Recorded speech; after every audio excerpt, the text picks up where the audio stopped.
5, 4, 3, 2, 1.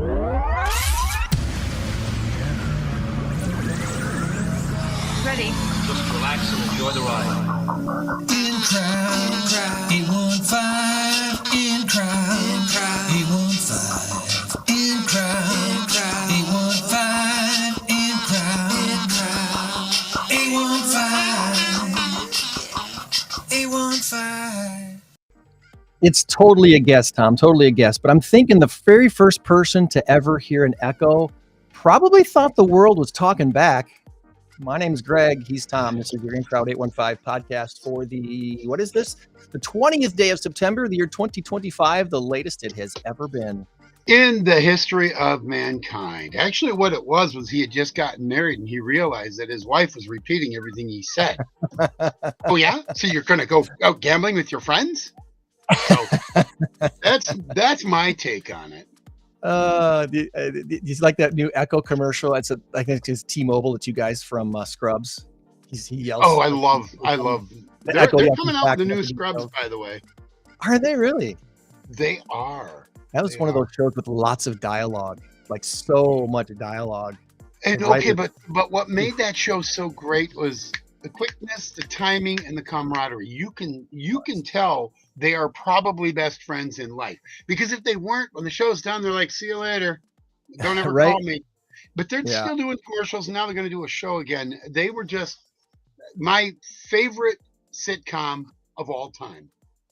And second is MASH. It used to be MASH, now it's Scrubs. Really? But oddly enough, oh my God, I love that show. Oddly enough, you know what my third favorite sitcom is? The Secret Life of Billy Gillis. Well, that's close. That's like 927 on my list. Corner Gas, it's called.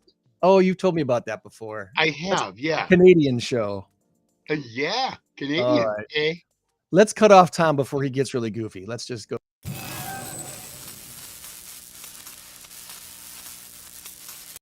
Our big number of the week this week. Way too late for that. Our current race to 10. Tom and I are tied at a score of 5 right now. And our big number of the week, as you see scrolling on the screen below, is 27,000. Is the answer this week NFL or Nintendo? Go Packers. NFL or Nintendo. And Tom will be sending me his answers shortly, his guess. And I challenge you. I challenge the masses. Use your Google machine, use your AI, whatever you want to use, and see if you can find a recent story with the number 27,000 attached to it, and see if you can find the answer. I challenge you.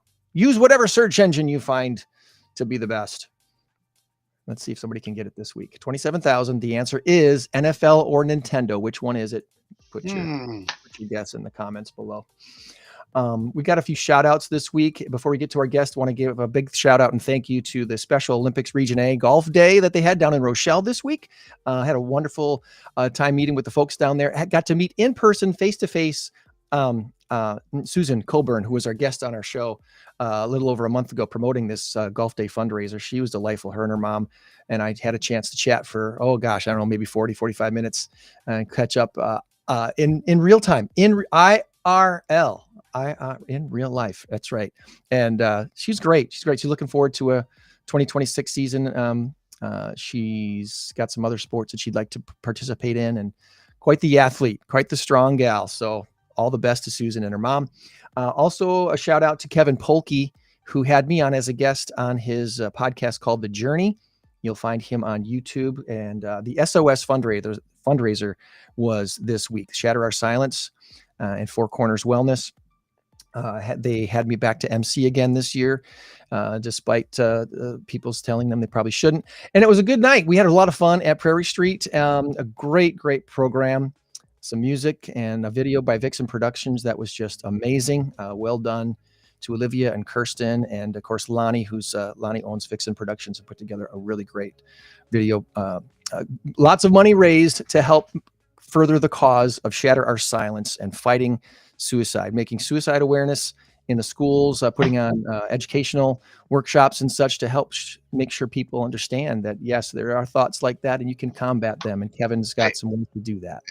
Kevin is such a great guy. I look so forward to the 2 or 3 times a year he's on with us, and meeting him twice a year at the at our event. It's good conversation. He's such a down to earth guy. And that's what I love about him. He is the perfect person to do that type of work because I think he relates to everybody. He does. Just a wonderful, wonderful guy. By the way, I had to find your, I've had so many texts in the last week or so that yours was like 25 texts down. I'm like, where is it? Where is it? Where is it? Anyway, I sent it. All right. And also one more thing. Kevin had the principal over at Rockford Christian School as the keynote speaker for the event Thursday night. His name is Matt Nyberg. What a dynamic young man. Wow. He was a great speaker. And I really, really appreciated his contribution to the evening at the SOS banquet there at Prairie Street. So Matt, pleasure to meet you, buddy. And looking forward to doing stuff in the future with you and hopefully Rockford Christian School. Our guest today is coming to us representing Rosecrance, and some of us might have a clue what Rosecrance even is.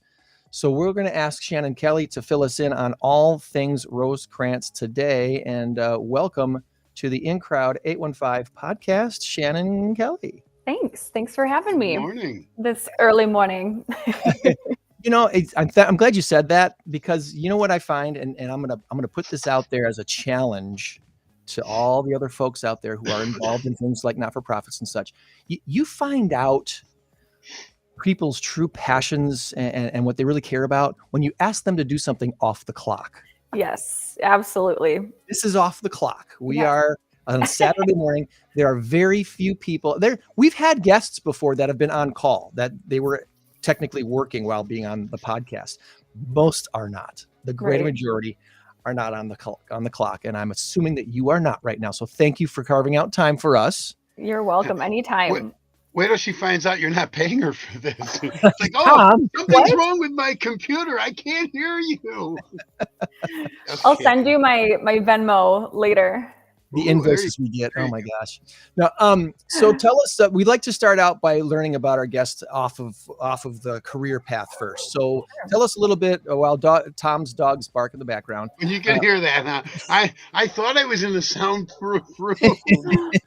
Where did Shannon Kelly grow up? Are you a lifelong Rockfordian? I am born and raised right here in Rockford. Grew up, I graduated from Boylan Catholic High School. And then I went on to Michigan State University, where I received my bachelor's in journalism. From a Titan to a Spartan. Yes. That's not a big deal. The colors were all the same, so my parents really appreciated that. They could, maybe wear a Boylan thing for a Michigan State thing and vice versa. But yeah, so kind of stuck with the theme there. Okay. I bet you had some friends. I bet you had some friends give you some grief going to Michigan State when they were going to Illinois and Illinois State and stuff. I bet some of your Boylan friends gave you a little bit, not too much. I didn't have any friends going to University of Michigan, so I didn't have to have any major rivalries there. But it runs deep for sure. I went to Rock Valley, which was at the time Trojans, and then I went to Trinity College, also Trojans. There you go. That was kind of interesting. Well, how was your experience at Michigan State University? I've been in Michigan a few times, but I've never been on the campus at Michigan State. It was amazing. The East Lansing is pretty much just a college campus town. It's, you have Lansing, the capital, a lot goes on there, but East Lansing is really just the campus. And it's so much fun. I mean, a Big Ten campus, anywhere you go, the atmosphere is amazing. It's a huge, huge campus. My walks to class would sometimes take 45 minutes, but it's a beautiful campus, but it's amazing. I met, so many amazing people there. I loved it. I felt like it was far enough away where I felt like I was away from home doing my own thing, but it was also, just a 5-hour drive to come back home whenever I needed to, but it was amazing. I loved it. I would encourage anyone to go there and experience it, but it's just super fun. Game days on campus, you can't beat it. We're going to, I'm actually going back later this fall for the Michigan State-Michigan game. So I'm super excited for that. I haven't been back to a game day in years. So I'm super excited to bring my fiance with me for his first game day experience up there too. So we're looking forward to it. That is so cool. Go Michigan State, because I don't like Michigan. I know. And unfortunately, I think if I was a betting woman, I think Michigan might come out on top again this year. Michigan State football has kind of been in a little bit of a rut, but that's okay. We'll make it work, and the atmosphere itself is super fun. So that's what we're going for. Michigan State victory bet. Okay, thanks. Thank you for that. I appreciate it. You're welcome. You know, Michigan isn't as tough as they were. I mean, they got a brand new quarterback. You know, so I don't know. Michigan State always has a great program, so I think you're good. I've been more of a basketball Michigan State fan the last couple of years. They've been excelling in that way more than football. But when I was in school, they were really good at both. So it was a really fun time to go there too. My freshman year, they were in the Rose Bowl, the Cotton Bowl 2 more times after that, Final Four for basketball, Big Ten champion for basketball and football. So it was a super exciting time to be there. Oh, and one other thing, I know we don't want to spend too much time on this, but at one point, there were 4 quarterbacks in the NFL from Michigan State. Whatever. Kirk Cousins. I can't remember them all now. It's been a while, and probably before your time, but that was amazing. There were literally 4 Michigan State quarterbacks in the NFL. And Michigan can't really boast that. I mean, yeah, they had Harbaugh and a few others, Elvis Gerbach or whatever, but I mean, I thought that was a pretty good stat. That was very good. And they were all good quarterbacks. They weren't just like, practice squad quarterbacks. They were all good. They started for a time. So anyway. Michigan State is a good broadcast school. It is, yes. And after your graduation there, what was the goal? What did you think you were going to be doing as a career for the long term? So I got my degree in journalism with a concentration in sports reporting, actually. So during my time there, I did a lot with Big Ten Network Student U, which is a student-run group at all of the Big Ten schools.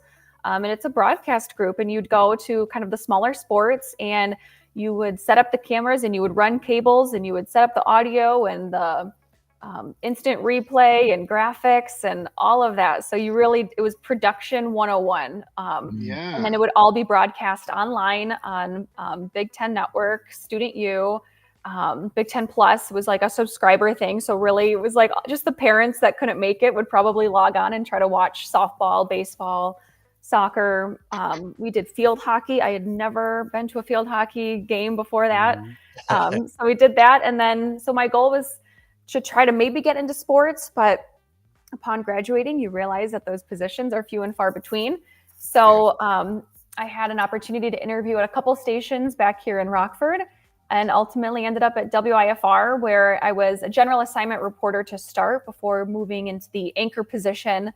So I didn't really do too much with sports, but on Friday nights, they need all of the help they can with shooting those football games. So I was able to kind of scratch that itch and do that a little bit, which was fun. That's a lot of fun being on the sidelines. So Boylan fun. is not far from my house. I worked for ROK. Greg and I both did. And I would go on the sidelines and with my clipboard and all that, my headsets. And then I'd report on Saturday morning because I had a sports show before Greg and I went on. And it was just so much fun. I loved it. Now we're doing a podcast, which I love as well. I'm not sure how many people realize just how crazy Friday nights are for the news stations locally. Because I've been doing PA announcing for the Christian Life Football for, 12, 15 years, something like that. And last night, both Scott Leber and Derek Bain were at our game, our 8-on-8 football game. It was homecoming, so I know they wanted to give a little shout out to the teams on a homecoming night. But they were there for their, to get their quick little highlights and go to the next game. Yeah.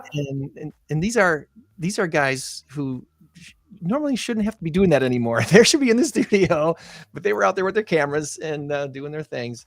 And I'm sure there was a couple other people that I missed because I didn't either recognize them or I was too busy doing what I was doing. But Friday nights are intense. It's crazy. They can make it to 3, sometimes 4 games in one night and then make it back to the station and cut it all before 10 o'clock, which is super impressive. And like you said, something that people don't really often realize, but we were at a high school football game earlier this year, and I saw, the reporter coming up, and I'm like looking at I'm like, he's got to get going.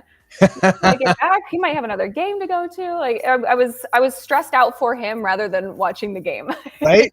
Right. I wonder how much AI is going to be able to help with that. Hey, edit this video. I need 5 15-second clips. Go. Oh my gosh, that would be super helpful for them. That's for sure. That'd be cool. That'd be cool. So you spent some time on the TV here in Rockford, and after spending some time at Channel 23, you moved on to something else. I did. I moved into public relations and marketing for Geronimo Hospitality Group, which is up in Beloit. They have if you're familiar with Beloit, all of the hotels, Hotel Goodwin, Ironworks Hotel, the restaurants. Mm-hmm. So we did PR for Hendricks and Geronimo, and it was so much fun. I loved it. It was a nice change of pace. It felt like a seamless route to go. I was receiving, at the news, receiving press releases and media notices to then writing them and sending them out and pitching to media. So I felt like I was able to kind of be able to be that voice and be like, I know how to pitch. I know what they're looking for. And so it was a really seamless transition and so much fun. So much fun. I loved it. It makes a huge difference because, like you said, it's when the TV stations and radio stations and such get these press releases, a lot of times they're completely useless. It's like, who wrote this? And for someone who's been in broadcasting and knows what the broadcasting team is looking for, hey, if we craft that opening paragraph in such a way that they can just copy and paste it, they'll use it. Yes. And I'm like, if you can spoon feed them, send them pictures, send them videos, send them an interview that's already been transcribed, they will literally use it because it's one less thing they have to do. So you just save 10 minutes of their life and they can move on to the next thing. And you said the magic word, you said seamless. And I know from various jobs I've had, when you move into a job and you're like, oh, I got this, it takes away all of the consternation, all of the frustration, all of the, oh my God, am I going to, what about this? What about that?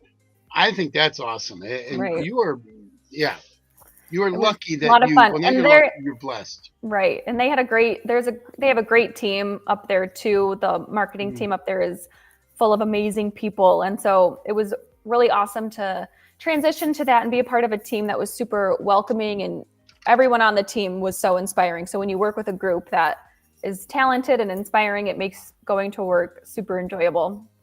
That's cool. That's good. And some people might not know who Geronimo is. It's real quick, just what is Geronimo? Sure. So Geronimo Hospitality Group is kind of partners with Hendricks Commercial Properties. So most people are familiar with Hendricks Commercial Properties up in Beloit. Diane Hendricks, it's one of her companies. She's obviously started ABC Supply up there. Hendricks is more of the real estate development side of things, and Geronimo is the hospitality side of things. So I like to think Geronimo is a little bit more fun than the real estate development, depending on who you ask. But so Geronimo owns and operates hotels, restaurants, clubs up in Beloit, but also all over the country, in Indianapolis, Boise, Idaho, Santa Barbara, California. So when I was there, I got to travel a little bit with that. And it was amazing. All good things. It's way more than Beloit. I think a lot of people don't realize just how big Geronimo is. And, ABC Supply obviously is a huge company. Right. So that's pretty cool. Mm-hmm. So after spending a few years there, what brought you to Rosecrance? Yes. So I was approached about a job opening at Rosecrance a couple of years ago, actually, before I even, took the plunge this summer. And I was approached with a job opening, and I was kind of considering it, but then I was like, I feel like I hadn't done enough at Geronimo. I feel like I hadn't accomplished what I needed. And I was kind of like, thanks for the interest and looking out, but I'm just not ready yet. Maybe later. And so fast forward to this summer, they reached out again. I was like, hey, we got this position open, thinking of you. And I was like, okay, let me think about it. And I felt like if I was going to make another move, now is the good time to do it. And then I was interested in coming back, kind of working in the Rockford business scene again and being back here. So that also was super intriguing. And I met with our executive director and we had coffee, and she told me all about Rosecrance and the foundation and what we do. And it was super great. It was a great conversation. And then I went home and I was like, gosh, I think I think I might apply for this. I think this might be a good time. I think this is something that I want to do. So I did and interviewed, and next thing you know, I'm back here working at Rosecrance. My mom actually worked at Rosecrance too back in the day. I say back in the day, but it wasn't that long ago. But she worked actually for Rockford Public Schools and was a school teacher at the Rosecrance Griffin Williamson campus off of Rote Road out there. So she had some experience there. And when I told her I was interviewing, she's like, oh my gosh, she was like, I'm not going to tell you what to do. I'm not going to sway you or, persuade you to do anything. But she was like, there's a reason why I was there for 30 plus years. And a lot of people that work there right now have been there for 20, 30 years, which is always a really good sign. So it's been a really great fit. And the work that they do is amazing. And that's really the next question here. Yeah. When people ask you what is Rosecrance and what does Rosecrance do, what is the quickie little sound bite that you give them that this is what Rosecrance is? So Rosecrance Behavioral Health is a nonprofit organization that helps those with mental health disorders and substance use disorders. I specifically work for the Rosecrance Foundation, which you have our website up here. Perfect. And the foundation is really the fundraising arm of Rosecrance Behavioral Health. So our goal with the foundation is really to ensure that anybody who turns to Rosecrance looking for help is able to receive it regardless of their ability to pay, whether they're underinsured, uninsured. We want to make sure that they are able to access the care that they need. And generally speaking, and again, this is very generally speaking, but generally speaking, the people that often require the services of an organization like Rosecrance have a difficulty to pay. That's pretty fair to say, right? Yes, absolutely. So have a foundation like this to help cover the costs. It really becomes a very, very integral part of our community to help people out that need this help. Right. And we don't want, they say, 12 steps. The first step is, admitting, right? And it's hard enough to be able to do that. And then to, make the first step to walk into one of our doors and ask for help or make that call. And we don't want to have another burden on that individual where they're not able to access that care because they're not able to pay for it. We want to make sure that they're able to get the help that they need because, sometimes these folks who walk into our doors, they're at the end of their rope and they are, in the lowest of lows of their life. And we want to make sure that we can put them on a path toward recovery and where they feel a sense of hope. So that's where we come in and it's really, truly life-saving work oftentimes. When you think about it, where people are, suffering and they don't know where to go. And the first step is being able to access the care that they need. And that's where we come in. It really is. It's a life or death thing. I mean, I just was talking at the beginning of the show today about the SOS banquet that Kevin Polke has for the Shatter Our Silence, and the handful of organizations that are around the 815 area that specifically support the mental health needs of our community and fight the good fight of helping people realize there's something to live for. It's, yes, times might be tough right now, but you know what? This too shall pass. And how do you get that through to somebody who's struggling with whatever it is they're struggling right now? So, Rosecrance Behavioral Health, been around for quite a while. Yes. You obviously are fairly new there, but as far as work opportunities or volunteer opportunities, are there things that the community can plug into? Are there jobs to apply for? Is there volunteer opportunities that they can also maybe plug into at Rosecrance? Yes, absolutely. We have lots of volunteer opportunities. Even if you just want to simply donate, we accept that anytime, all of the time. We host fundraising events throughout the year as well. Just coming up in a couple weeks on October 3rd, we have our masquerade event in Chicago. It's our Chicago benefit. So Rosecrance also has tons of locations. We actually have over 60 locations throughout the region. Some in Chicago, in the suburbs, Wisconsin, all the way out to Sioux City, Iowa. So we're kind of spread out all over the place, but we have our Chicago benefit in a couple of weeks, and that's unmasking the truth and really kind of wanting to end the stigma there. So it's kind of a masquerade theme, and that'll take place at the Chicago History Museum. So we're really in the final stretch of planning stages for that and looking forward to it.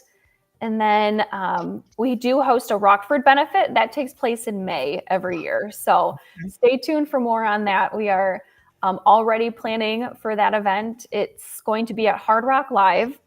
We hosted our last one this past May there as well. And then we host over 600 people at that one. So it's a huge event. Our biggest event in the organization is that Rockford benefit. So we're really looking forward to it. So that'll be in May of 2026. Yep. At Hard Rock here in Rockford.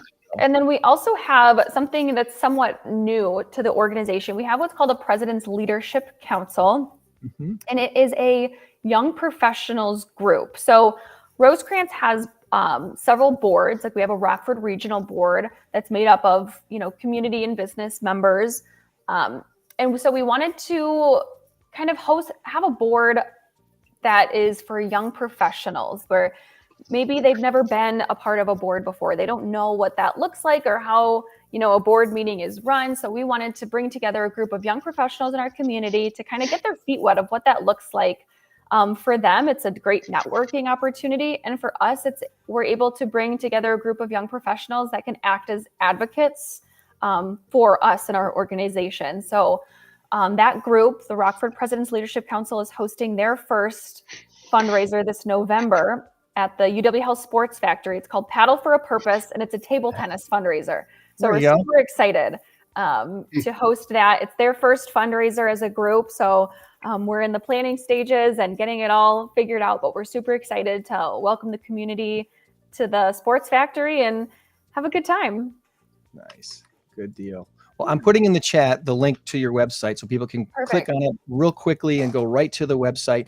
For those who are on Rumble or Facebook or YouTube with us, you'll see that there. If you're not on those platforms, you'll probably have to type it in yourself. But rosecrance.org is the website. And obviously, there's a lot of information on the website.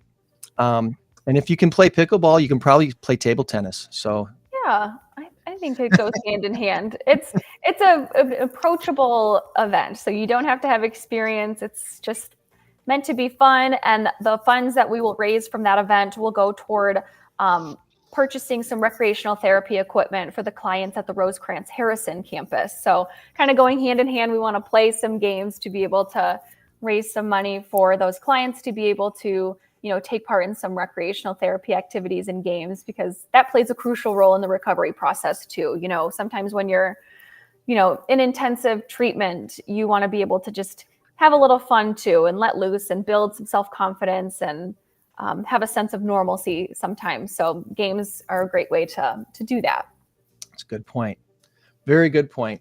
The latest post on your Facebook page says you are involved in United Voices for Children. It looks like something that is being done with, what is this all about? What is the United Voices for Children? So that's another group that we are partnered with. So Rosecrance is also partners with the Methodist Church. Our Rosecrance was founded back in 1916 and really in the Methodist, with roots in the Methodist Church. So we partner with some organizations, here in this case, United Voices for Children, which advocates for children. And whether that means, getting them in housing, specifically that event from that photo, they hosted an event specifically targeting youth mental health and the resources that are often, available for children. We want to make sure that we can provide any kid in need. Rosecrance isn't just for substance use, it's for adolescents, it's for families. And sometimes when an adult is going through treatment too, sometimes it's hard on the family, and sometimes these families have children. So we want to make sure that they are taken care of as well. So it's really a family approach, and United Voices for Children helps us with that. Nice. And as you can see here on the Facebook page, Rockford, Madison, Crystal Lake, Chicago, you're all over the place. So it's not just Rockford. And I got a feeling there's quite a few people who are seeing this for the first time going, I thought Rosecrance was just a Rockford thing. And I think that's fair. I mean, even having, my own mother involved in it, I thought it was just a Rockford thing. I thought it was just adolescence too for a while. I thought it was just for people with substance use, addiction. And it's really not. It's expanded just so much. Adolescents, adults, there's programs specifically for first responders. There's groups for first responders to come in and get that, group therapy help because they're, they see a lot and they go through a lot, and we want to be able to offer support for them. We have programs specifically for veterans. We have people working for Rosecrance whose job is to literally go out into the community and find individuals who are unhoused and help them get on a path to be able to find housing and, find a job and get on a right path for recovery and finding, the best way to kind of jump back into, a sustainable life. Nice. So lots of different programs for all different kinds of people, and we want to meet them where they're at and get them the help that they need. Good deal. Good deal. Well, we've been doing something kind of fun. I think it's kind of fun. It's fun for me anyway. I've been asking AI to help me with questions for our guests. So I have our AI questions of the week this week, and I'm curious to see how AI does with giving me questions to ask to Shannon Kelly, the Director of Development at Rosecrance.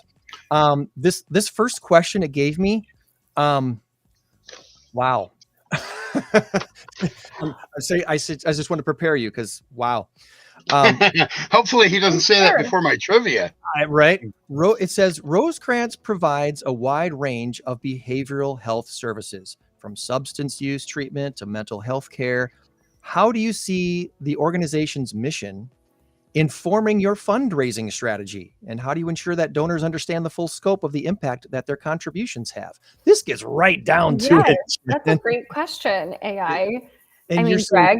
still new. Yeah, right. And you're still new enough to this that you're probably still getting up to speed as to all things Rosecrance even does. So this is an unfair question is why I'm kind of saying wow to this whole thing. Well, I am, I learn something new about the organization every single day, which I think is something that I really appreciate and love. But yeah, so our mission at Rosecrance is to provide the best opportunity, or provide help, hope, and the best opportunity for lasting recovery for individuals with mental health and substance use disorders.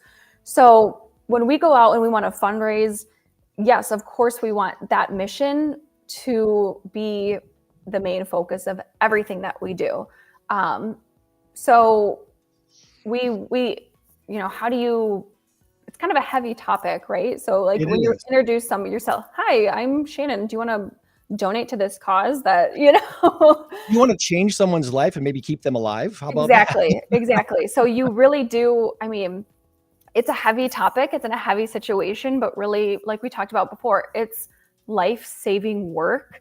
And when you keep that at the top focus and as the main focus, it really kind of makes our job easy. Our mission, I think inspires people to help us raise, the money that we need to help these people. And the other thing is, I think it's safe to say that we all know somebody or have personal experience with mental health or with substance use.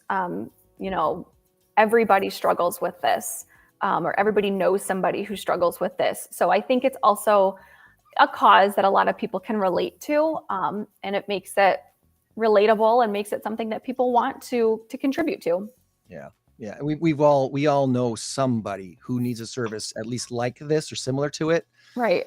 So yeah, we find that connection. You find that connection and it usually turns into something. And that actually leads to the second question on here, which is really great. What is your philosophy on building long-term donor relationships? Do you have any examples of cultivating a donor from a one-time gift to a major or planned gift? And obviously you're building that now. So is there a strategy kind of in place to work toward having those long-term relationships with either businesses or individuals to support Rosecrance? Right. That's really the goal, right? When you can invite somebody to a benefit and they maybe support you in purchasing a ticket, we want to make sure that they feel really connected to our mission and really want to continue with those gifts. And so when we follow up with them and we want to, invite them out for a tour at one of our locations. So We invite anybody who's interested if they want to learn more. I will take anybody on a tour of any of our locations. We will send them, updates on new programs that we're offering. And really, it's just getting to know the donors. So if you get to know them on a personal level and you take them to lunch and you realize that they have a real passion with first responders, and then you tell them about the programs that we have that benefit first responders, and then they have that personal connection to maybe that aspect of the organization, and they want to support that. So then they can, figure out that, oh, I want these funds to go toward that specific program, and we will make sure that we direct that there. But we have longtime donors that have been part of our events and our organization for an incredibly long time. Gensler Gardens comes to mind. We do Flower Day every May, where a portion of the proceeds from that day over at Gensler's gets donated to Rosecrance. And that is a partnership that we have been so appreciative of. Similarly, Kelly Williamson does Roundup for Rosecrance during the entire month of May.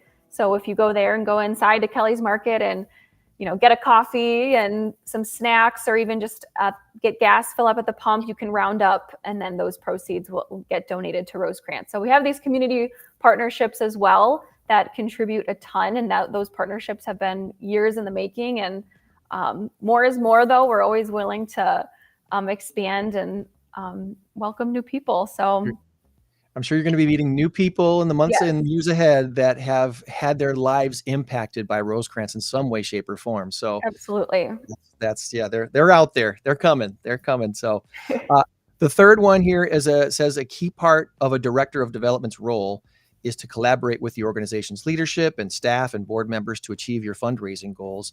How do you plan to engage and empower these different groups to be effective ambassadors and participants in fundraising efforts? I guess this question is kind of more about, obviously you're the spearhead of the fundraising, but the staff and the board members and other leadership, they need to be involved in that and buying into the efforts that you're doing as well. So is there some things going on behind the scenes that maybe you can kind of hint at that you guys do to make sure everyone's on the same page? Yeah, absolutely. And like I said, there are so many programs and so many good things going on and so many locations. It's hard to keep up with it all. It's really, there might be something going on down in Champaign, but I'm up here in Rockford, so it's hard. So it is important to kind of check in with the people who are at these different locations, who are in, overseeing these programs, and being able to kind of talk about what programs are we needing help in, where do we need funds to be directed toward, and what kind of work are we doing,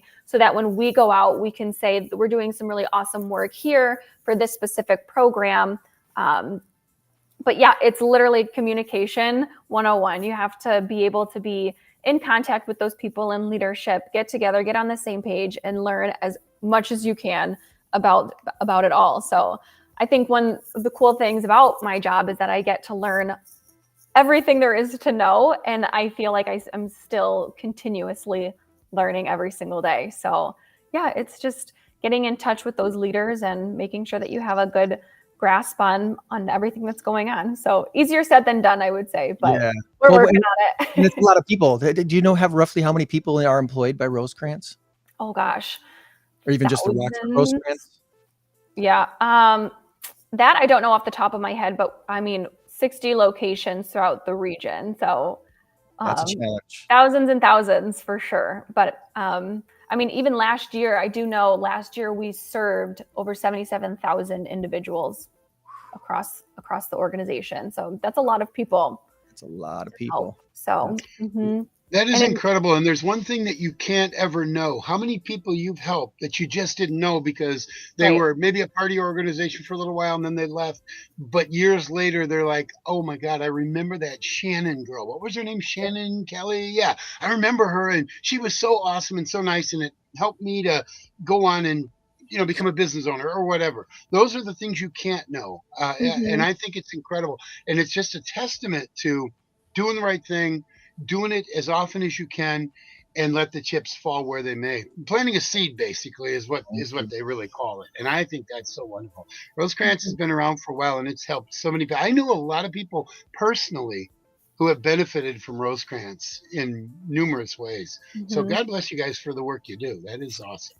Thanks. And that's something that I've noticed too, working here, is the more people that you meet, the more people will say, I had a relative that went through treatment and is now, thriving and successful. And that's something that I really enjoy, is learning about all of the different lives that have been touched through our programs. And it's inspiring, and it's nice to know that what you're doing is helping change lives, save lives, and that's really fulfilling. And another reason why, I wanted to make the leap to Rosecrance is it's nice when you get up every day and you're like, okay, what we're doing really, really matters, and it's really changing someone's life. So that's really fulfilling. Absolutely.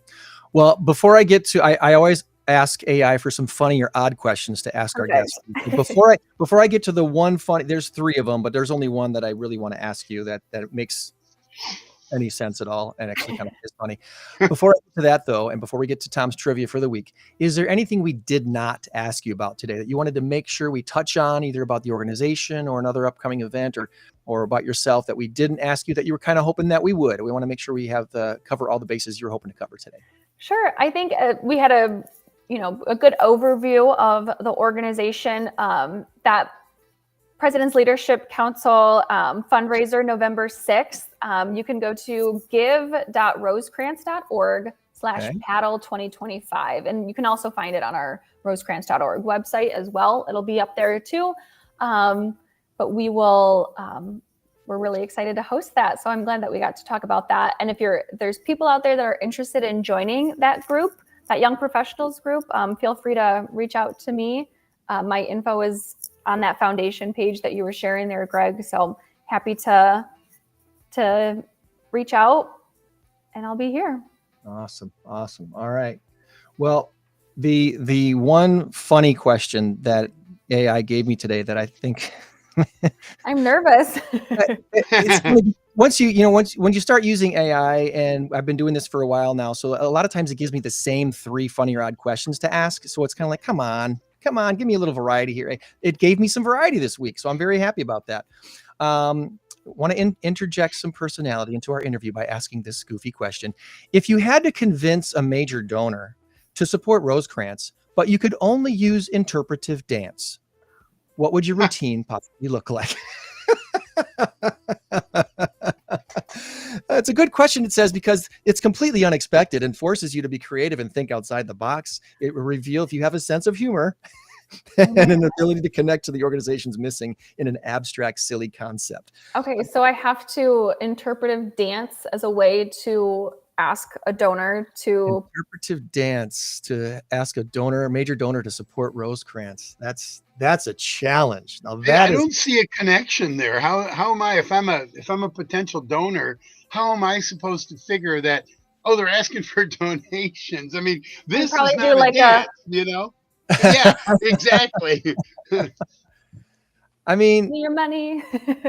I guess the thing that I think of when I hear that question, it boils down to the song choice. Ooh. The dance that you do obviously is going to be interpretive of some situation or scenario. You're probably going to need a partner, which I understand you have a partner for Dancing with the Rockford Stars this upcoming November, right? So how's rehearsals going for that? Did it start already? It did start. We have started. It's been good so far. We're just kind of figuring out what we're capable of doing. We've never had to really choreograph a dance together. So it'll be really interesting, but I feel like we have a good, solid foundation. I'm feeling pretty confident.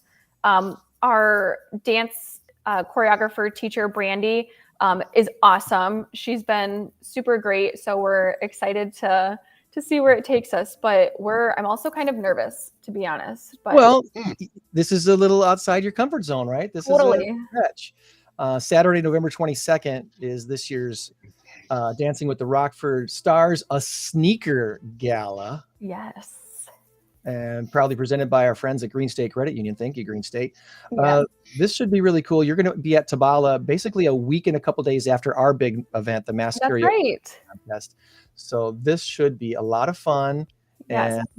And if I click on share and copy link, I can put link to this in the chat too, so people can go right to this and learn more about this year's. Yes, that would be awesome. And you can purchase tickets or sponsor the event. And then you can also donate. And whether you buy tickets or anything, you can select, a couple who you want to support. So if you want to throw some votes our way, we will accept any and all. So we're super excited. And it benefits family counseling services, which is an awesome another nonprofit organization in our community that helps people in need and get the counseling services that they need. So kind of on the similar path that Rosecrance helps, but just another really awesome organization, and we're excited to support it. There you are. There's you and Coop. There we are. There you go. You got to scroll down, friends. You got to scroll down a little bit because they buried Shannon at the bottom, thinking you might not find her down there, but there she is. So we're there. Don't you worry.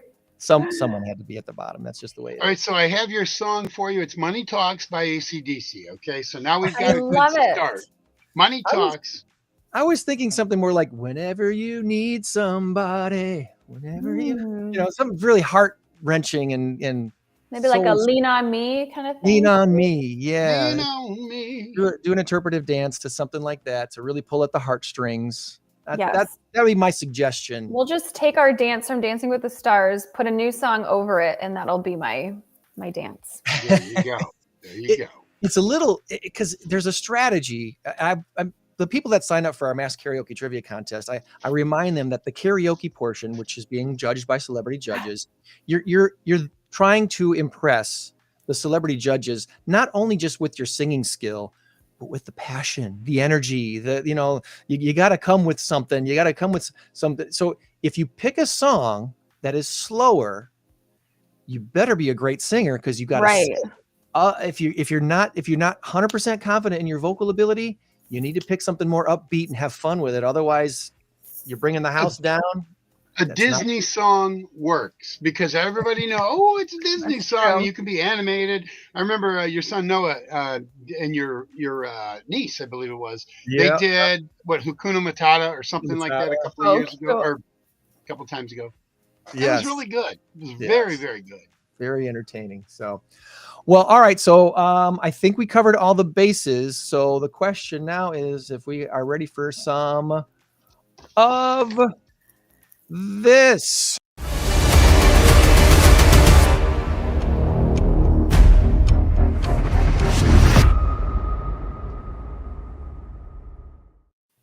All right, Tom, we got questions. You got questions. We got answers. Let's see if we can't get. My goal always, Shannon, is to get more than half. He's got 7 questions. If we can get 4, I'm really, really happy with my day.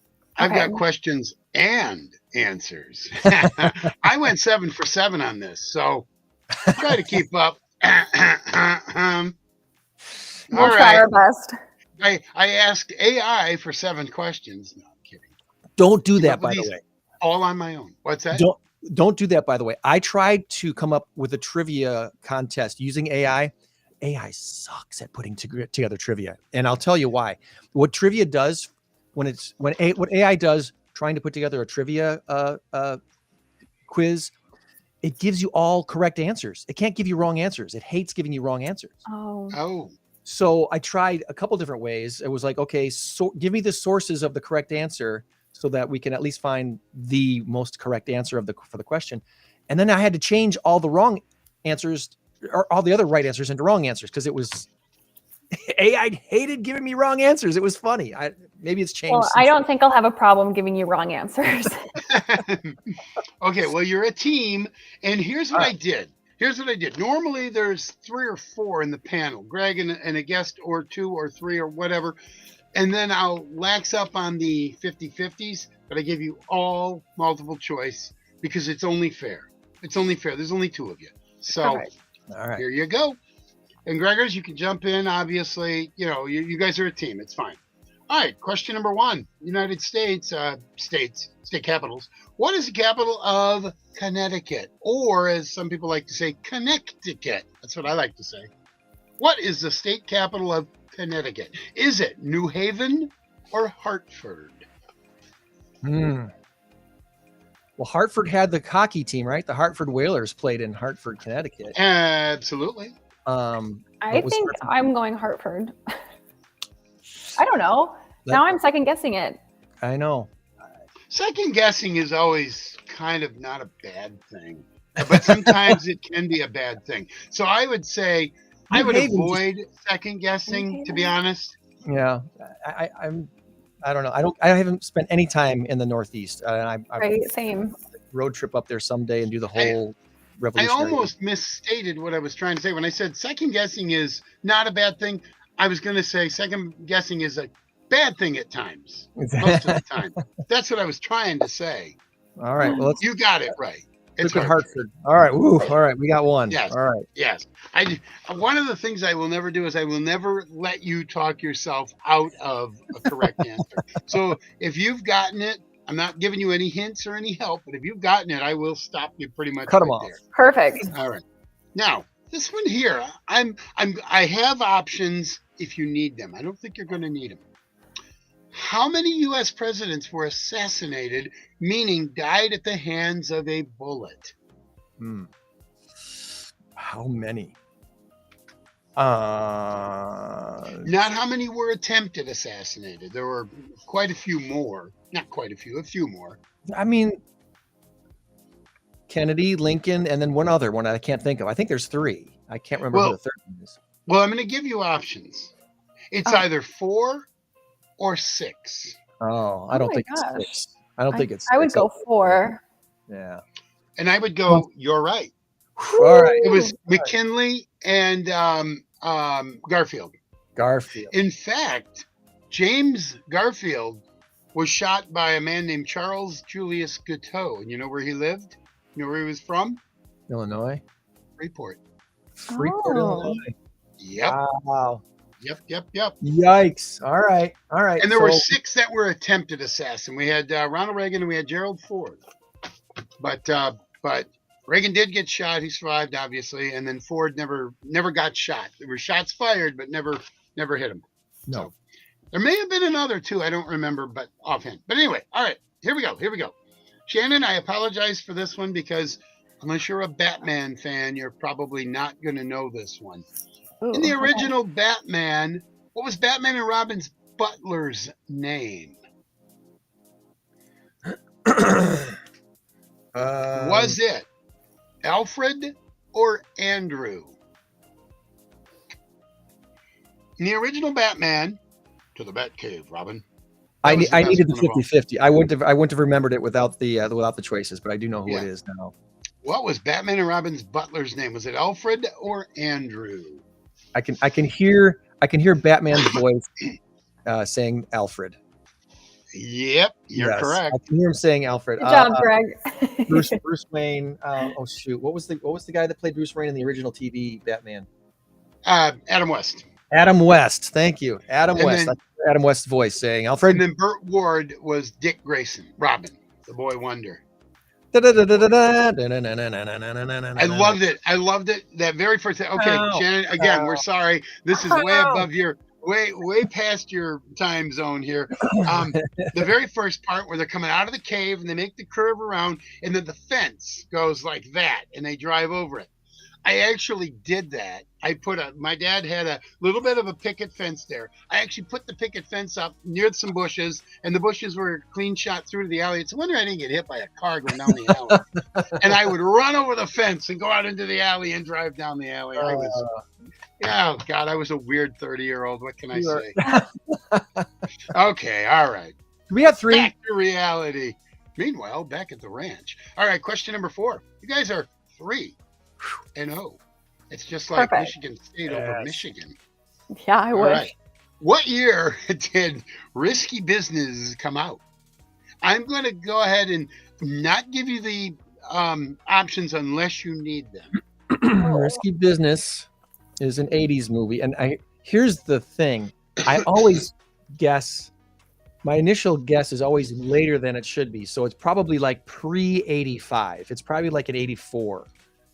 Because my brain wants to believe it was like 87 or 88, but I think it was before that. It's probably like 84. Okay, so your options are 83 and 86. Ooh. Okay. So that's 83. 83 is correct. 83 is correct. Yeah. 4-0.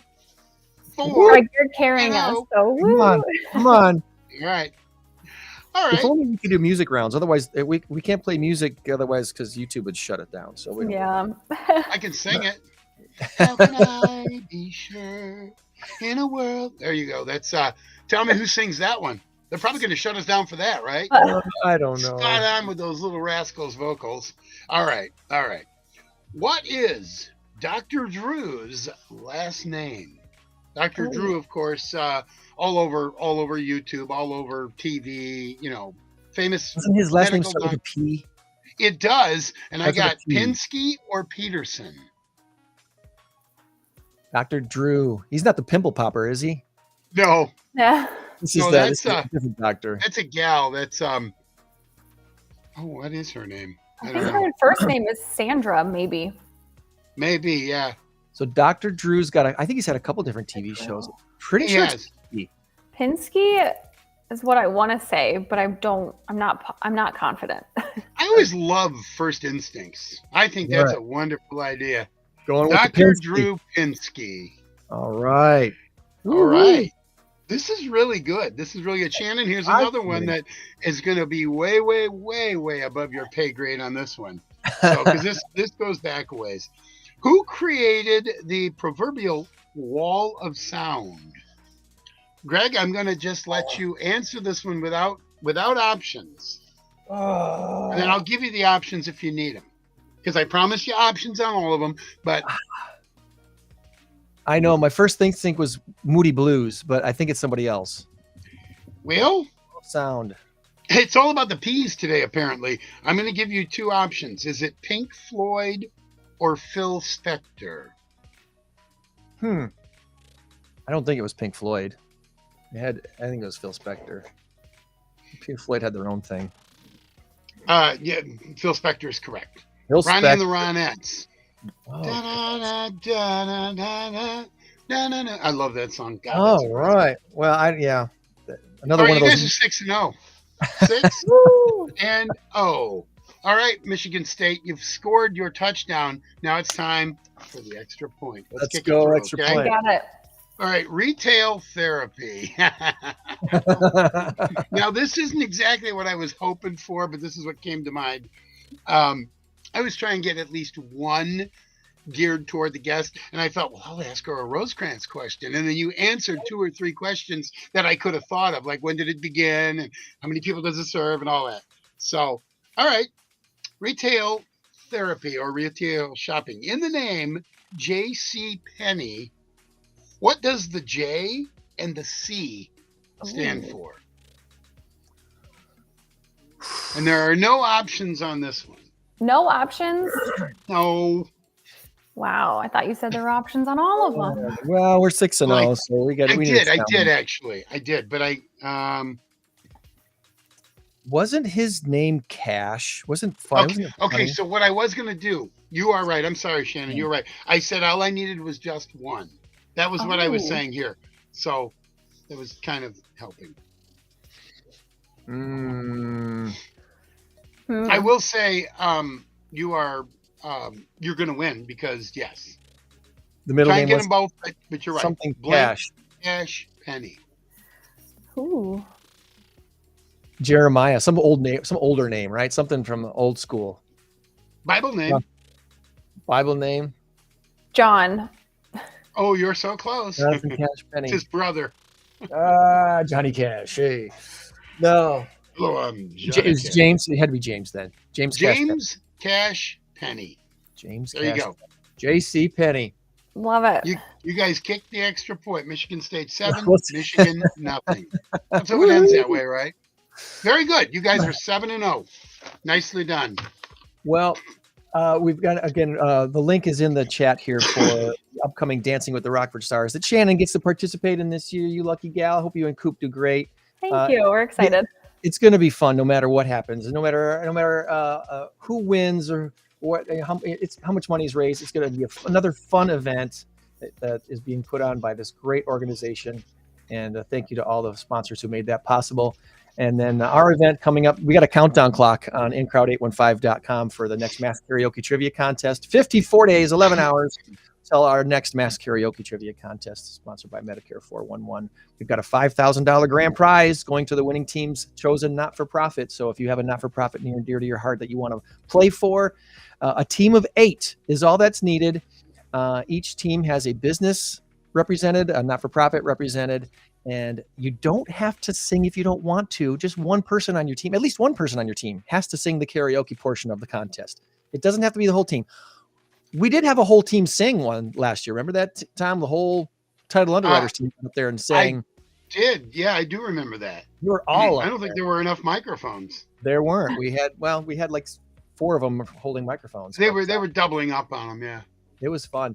So anyway, we have 8 of the 12 teams filled up for that. And so there's still a chance for you to be a part of our next Mass Karaoke Trivia Contest. Shannon, I hope you enjoyed your time with us today. And I did.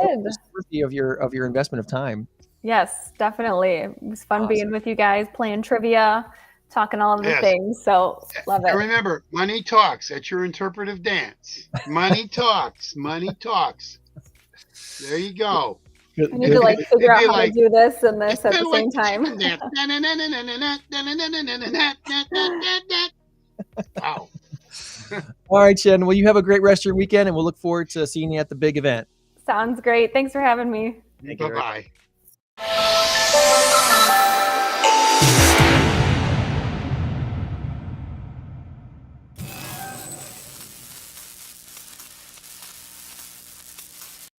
All right, our My race goodness, to 10. what an amazing guest. That was awesome. That was awesome. I warned her we might take up the whole hour with her because, when we only have one guest, we often go down many bunny trails. So here we are an hour later. Hey, 5 how to many 5. people get to spend an hour with this famous duo here? You and me, Come on now. Somebody else in this room. You got a mouse in your pocket. 27,000 is the big number of the week this week. And the answer is it NFL or Nintendo. You gave me your guess, and I am changing the score right now. The NFL is back. Football's back. Week 3 has already started, and Miami actually put up a fight against Buffalo. Everyone was expecting a big blowout, and it didn't happen. Miami defense. They have a defense. So the Wilson Company makes footballs for the NFL, and they need a lot of footballs for the games this season. Tens of thousands produced in team practices and promotional and event giveaways, but actual for the games, the NFL will need 27,000 footballs. I'm going to take you guessed Nintendo, so I'm going to take the point this week. Nintendo is bringing back the Virtual Boy. The 1995 3D gaming console was a major flop, but they're bringing it back now as a Switch and Switch 2 accessory. If fans want to get a replica, it's $100. If you want to get the cardboard one, like it was originally made, it was $25. You can play stereoscopic games that Nintendo is adding to its subscription service. This is probably going to do a little bit better now that people are more into the virtual side of gaming and stuff. So Nintendo's bringing back Virtual Boy. We'll see how that goes. I'm not a video game fan. I'm not a Nintendo fan. No Sega, no nothing. I do not do video games. I was pretty good with Pac-Man though back in the day, and Asteroids, and that was about it. Maybe Space Invaders, but other than that, no. We had a PlayStation. Was it PlayStation 1 or PlayStation 2? And got a game called Jack and Daxter. That's the only game I've really been intense about, that I just felt like I had, because it was one of those games where you could actually complete the game. It wasn't just free roaming. It never ends. It was hey, you get to the next level. I'm already on level 256. How many levels are there? It was 9 or 12 levels or whatever. You could complete. We'll let you know when you get to level 500. Right.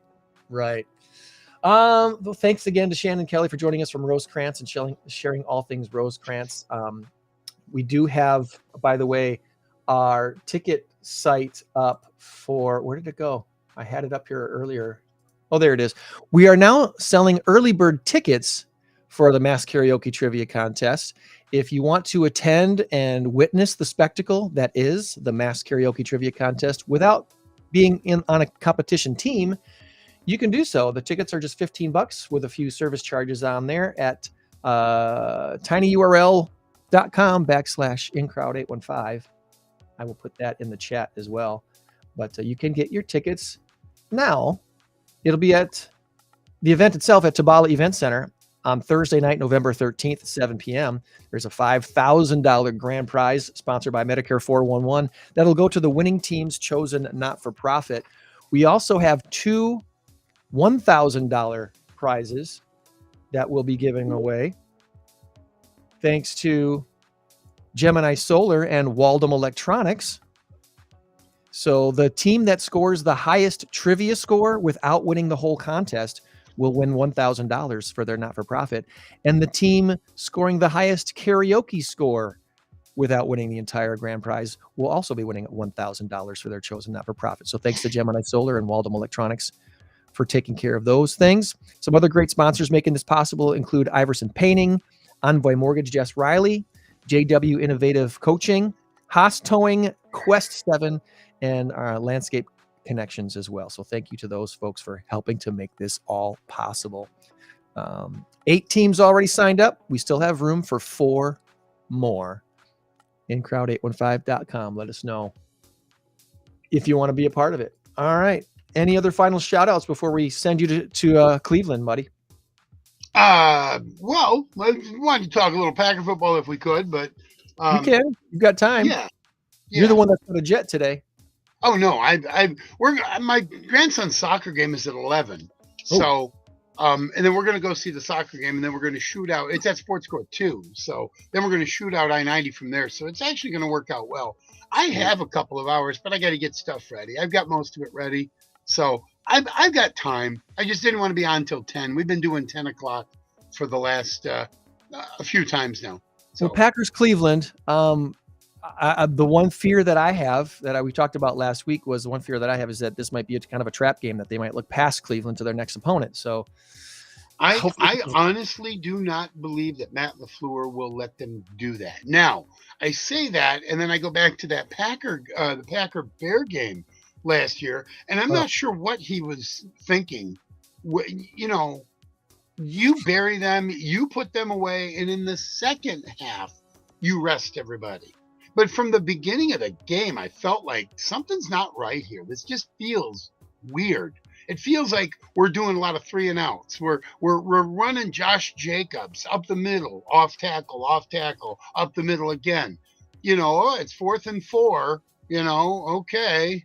Instead of kicking a field goal, we're just going to try and punt it in the coffin corner. Or worse yet, we're going to go for it on 4th and 7 and throw a bomb to the end zone that goes into the stands. It was just the weirdest thing. Yeah.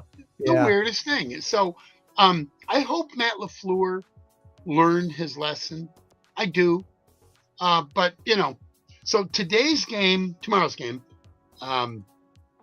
game, there are 2 things that scare me.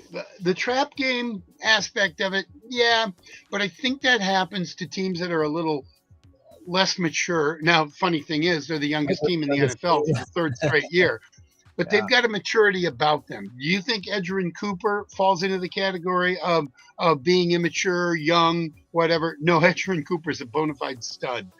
Yeah. Do you think? Well, certainly Micah Parsons. He's a 5-year vet now, and he's going early to in the terrorize. season. That helps too. The fact that it's early in the season.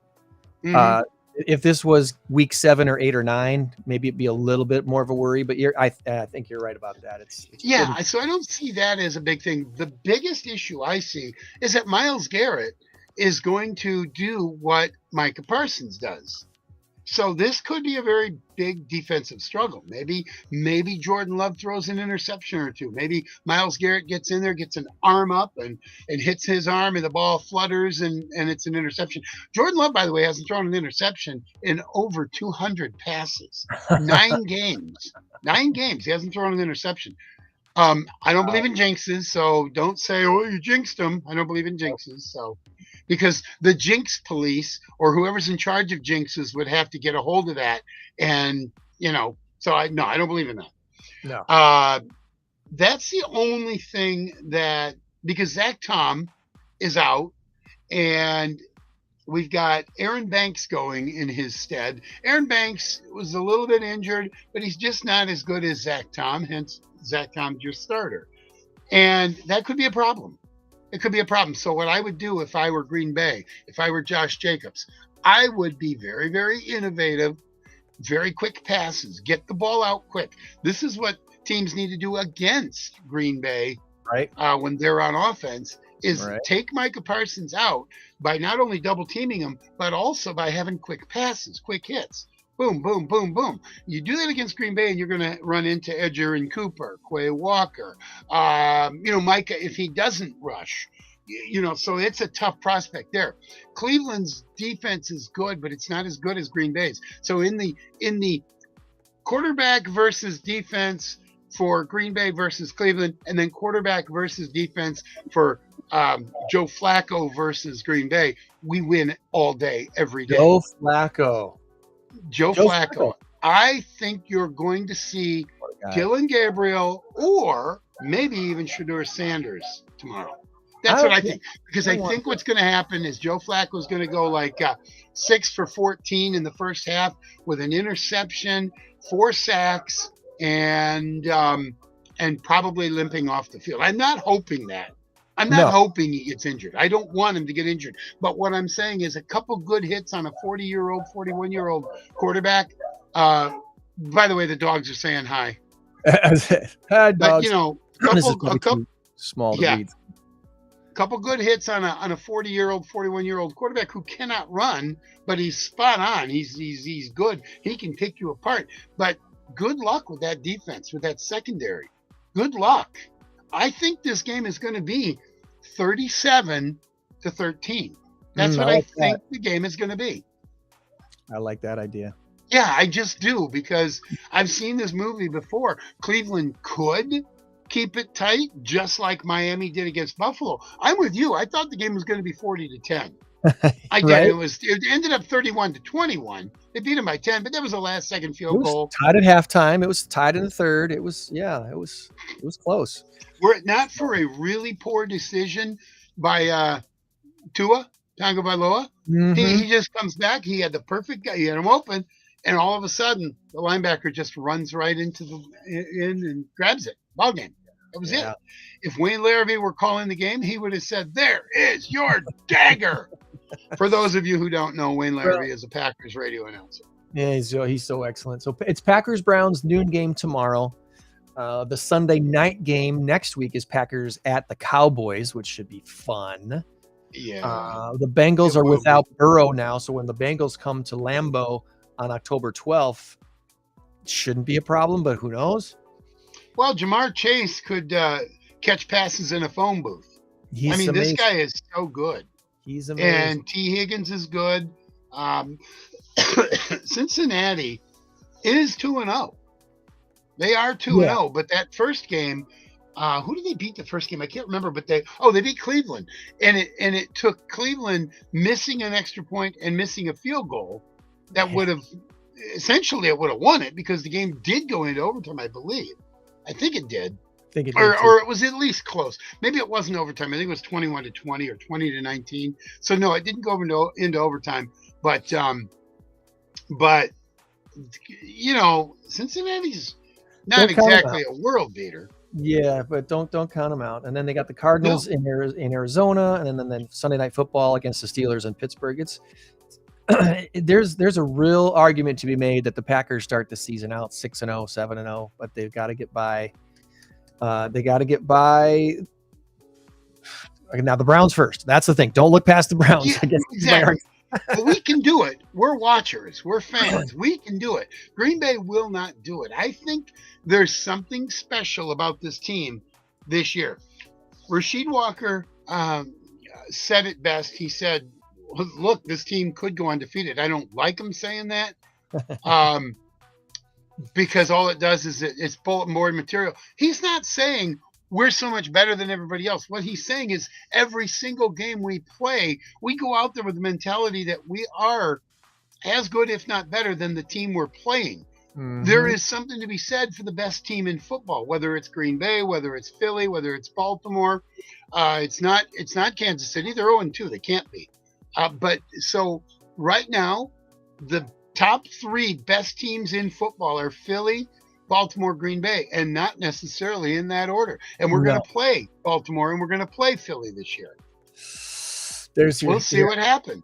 There you go. Philadelphia is down there November 10th. Yeah.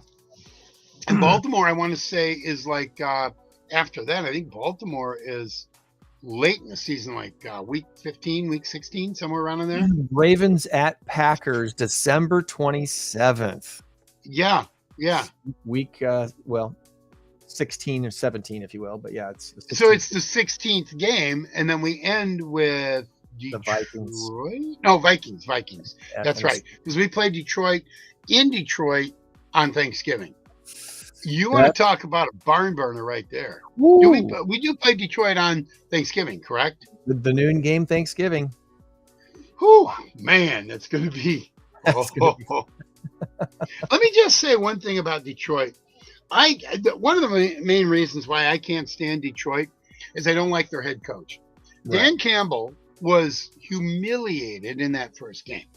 Now, you can argue, well, you don't have Ben Johnson, you don't have Aaron Glenn. Oh, and by the way, Ben Johnson took some of his staff with him, and so did Aaron Glenn. So they've completely and totally restructured that whole thing. So Chicago comes to town. It's their home opener in Detroit. You went 15-2 last year. You might have went to the Super Bowl, maybe not, but you lost a game you shouldn't have lost to Washington, but you lost it because your head coach is a boob. I'm sorry, I don't like Dan Campbell. I don't like his. He's aggressive, Tom. He's just aggressive. Come on. He's aggressive. Okay, fine. You call it what you want. By the way, I love the background. I love this effect. There we go. Yeah. Go. You call it what you want. I'm going to say he's a B-O-O-B. Can we say boob on YouTube? We say boob tube all the time. But anyway, that would be a great boob tube. Well, never mind. That's I'm not even going to go there. And I wasn't thinking what you thinking I'm thinking. I was just saying it'd be like old TV clips or something on YouTube. Call it boob tube. But anyway, people would mistake that for something else. Okay. So what I'm saying is Dan Campbell says to his team, look, we're going to defend our territory. We're going to play the Bears. It's an interdivision game. We cannot go 0-2, so we're giving it all we got. They put up 52 points. You know who scored the final touchdown in that game?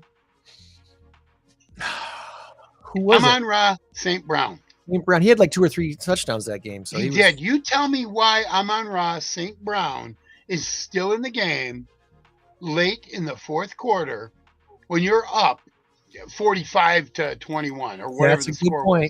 That's a good point. Why? Because Dan Campbell wanted to hammer it home. Now, I never, ever, ever will wish for an injury in the NFL or anything, period. I will never wish for that. But what would have happened if Amon-Ra St. Brown comes down and tweaks his ankle and he's out 6 to 8 weeks with a high ankle sprain?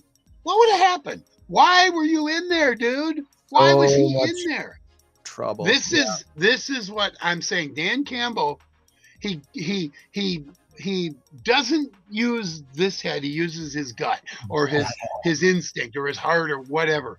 He's not making good decisions as a coach. And that's why I say, don't worry too much about Detroit. I mean, they're obviously still a good team. You don't just fall off the wagon because you lost a couple of coordinators. They still have the desire. They still have the talent. They're going to be there toward the end. St. Brown is good. Their running backs are good.